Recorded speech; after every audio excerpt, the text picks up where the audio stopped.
It's been one of the most talked about topics on the panel, and someone who is working on a solution is Dr. Alan Joan Nelson, who's behind the work school hours concept. Dr. Nelson, welcome.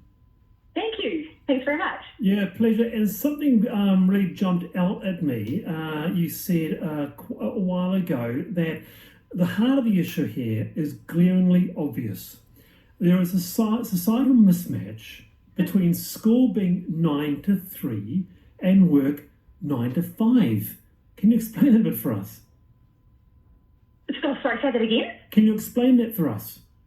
Yeah, sure. So it was just a bunch of research I did about the experiences of working parents and all the challenges that they were having. And as you say, I just found it's obvious that school day is different to the work day and the work year is different to the school year. And so it means that every parent, which roughly 80% of the population become parents, have this nightmare of a juggle. Oh, I was going to say they have a nightmare of a juggle after school every day and every school holiday period. And I think we can do better. So what's the solution that you're proposing? Yeah, sure. So I believe the idea behind #WorkSchoolHours is looking more at outputs. So instead of the inputs or hours that people do, we focus more on the outputs that we want them to deliver. And we also focus on giving them as much flexibility as possible to do their job and do it well, but do it in and around their other commitments, which could, of course, include children. And so what I've found is that there's a lot of, for example, part-time workers who are on a part-time contract, therefore being paid less, but they're still actually delivering the same workload as their full-time colleagues, proving that you can actually make some improvements in productivity when we focus more on the outputs as opposed to the time. So in terms of the school holiday challenge, my challenge to businesses is why don't you make it more possible for parents to be with their children during the school holidays and deliver their work for you outside of the school holidays. Oh, yes. And if you do that, you'll get a massive competitive advantage in terms of being able to attract some really great talent, and we're struggling. Yeah, I can kind of see where you're going with that. What do you reckon, James? Well, taking up the challenge of trying to bring school and work together. So I'm thinking... look, this is an issue that comes up time and time again. Parents just say, how do I make this work? My boss is actually asking me to stay. I've used up my leave. Yeah. No, look, I'm thinking you should try and make school perhaps a bit more like work. So I'm thinking maybe go into school, tell some of the kids we're going to have to go through a redundancy consultation with them, saying, look, sorry kids, we're going to have to let some of you go.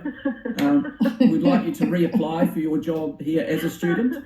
We may be able to keep you on. Just get them prepared for what's next. Alan, James is not just a lawyer, he's also a comedian, and a jolly good one. He's a really good one. Good on you, James.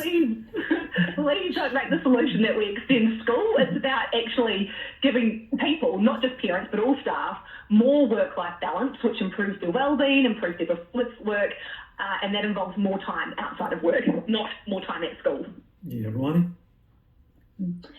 Well, being not without children, I love school holidays because it means that driving to and from work, etc., is a whole lot easier. Because the traffic in Auckland is horrific during school terms. Yes. So I'm a big fan of the holidays. I just feel and have always felt that our school holidays are sort of tied to the Northern Hemisphere and the Christmas holidays and all of that, and I feel we're totally out of whack. I think kids and families miss out on the best part of summer when they're back at school in a hot classroom, and I think all of that needs to change as well as being more flexible. So, controversial. What do you reckon, Alan? Yeah, so I guess I'm not the expert in terms of when is the best time for the school holidays to be. I think education experts should determine, when is the best time for children to learn and then set the timetable around that.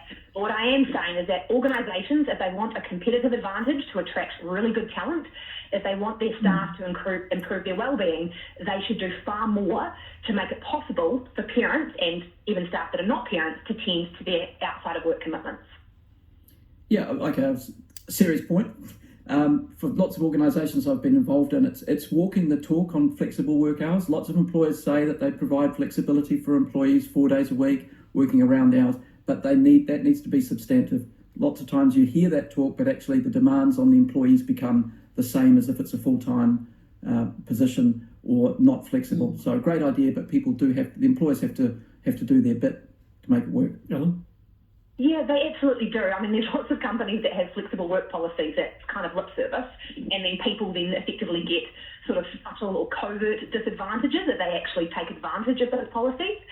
But I've now been working with quite a few organisations who are adopting these types of policies, and they've been talking to me about the commercial benefits. So on my website, which is my name, Ellen Jo Nelson, the tab #WorkSchoolHours has got some case studies on there now of businesses in New Zealand who are actually operating this way, and it is commercially smart for them to do so.